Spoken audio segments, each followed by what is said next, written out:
Massive deploys. U.S., Japanese, and Philippine warships swarm disputed island in South China Sea.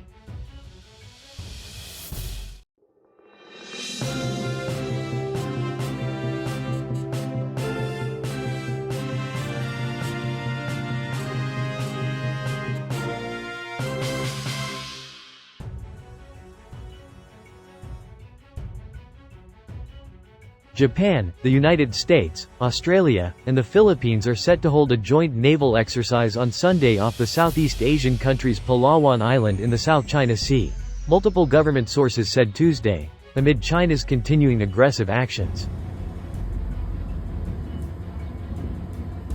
It would be the first full-scale exercise involving the four countries aimed at enhancing interoperability among their forces, the sources said.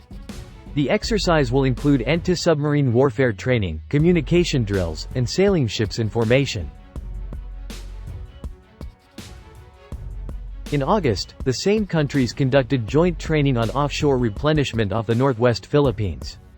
Their crews simply exchanged salutes and assembled for a photo exercise.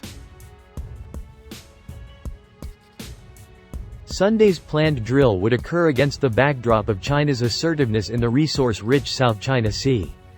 The latest incident happened on March 23 when the Chinese Coast Guard fired a water cannon at a Philippine vessel on a mission to the Manila-controlled 2nd Thomas Shoal. The vessel was heavily damaged in the incident, while Filipino servicemen aboard were injured.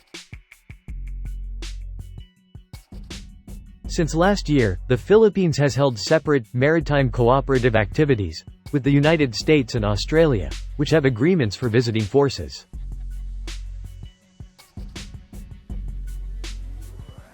The Royal Australian Navy's frigate Warramunga arrived in Palawan for a port call ahead of the joint exercise, with Commander Jennifer Graham paying a courtesy call on the Philippine military commander in the area, a Philippine source said.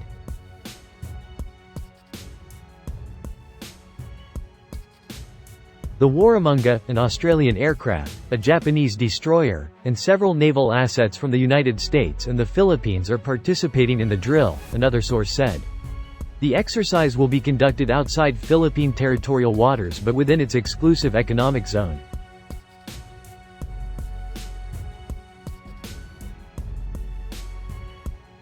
The Philippines has expressed its intention to hold a joint exercise with the three countries several times a year, the source added.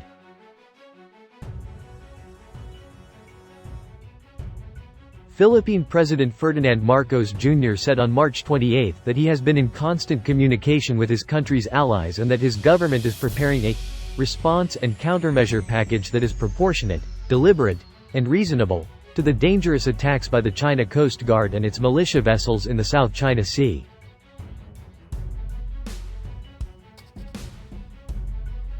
Marcos is set to meet with U.S. President Joe Biden and Japanese Prime Minister Fumio Kishida in Washington on April 11. Marcos has said that he and the leaders are expected to forge an agreement that will add more structure to the three countries' interoperability and joint cruises.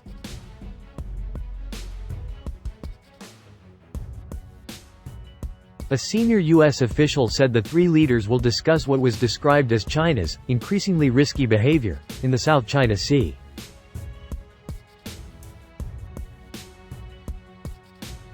Patrick Cronin, the Hudson Institute's Asia-Pacific Security Chair, told VOA via email on Tuesday that the trilateral maritime patrols can provide both a level of deterrence and a way of blocking Beijing's efforts to create de facto control over disputed waters and some areas that clearly belong to the Philippines.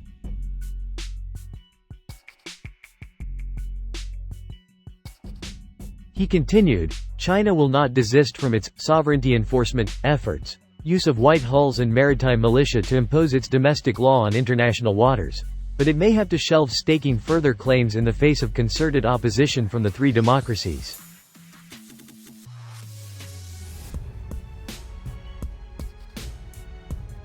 Lu Pengyu, a spokesperson for the Chinese embassy in Washington, told VOA via email on Wednesday that the military cooperation between the relevant countries must not interfere in South China Sea disputes, and called for the three allies to avoid actions that would harm China's territorial sovereignty, maritime rights and interests and security interests.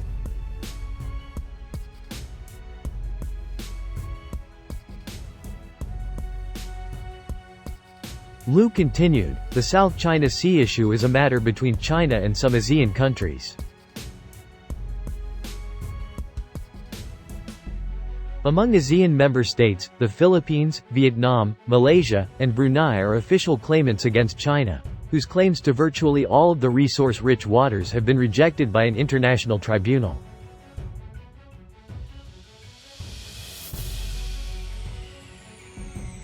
Prashant Parameswaran, a fellow at the Wilson Center and founder of the weekly ASEAN Wonk newsletter, told VOA on Tuesday that more patrols by more countries is one of many ways to reinforce presence and prevent the nightmare scenario of the South China Sea becoming a Chinese lake.